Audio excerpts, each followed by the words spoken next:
3 ล้อสกายแลบรถสวยนี่เป็นไงถ้าใหม่กว่านี้ก็มือ 1แล้วพี่เฮียพูดอีกก็ถูกอีกแล้วพี่นะ นี่เข็มไม้ฟาร์มเร็วมันสตาร์ทดูสิหอยไม่ได้ทีพุ่ง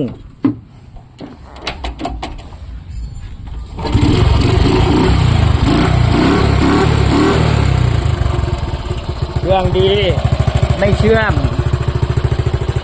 รายละเอียดตามนี้เชื่อมเกียร์สเตอร์ไม่เชื่อม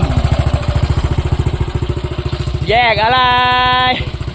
สนใจที่ไหนทักข้อความมาหาน้องกิงกลาง0981381544ทักมาส่งมาเมสเซนเจอร์มาน้องไม่ได้ทักไปหาขอโทษขออภัยด้วยนะพี่นะ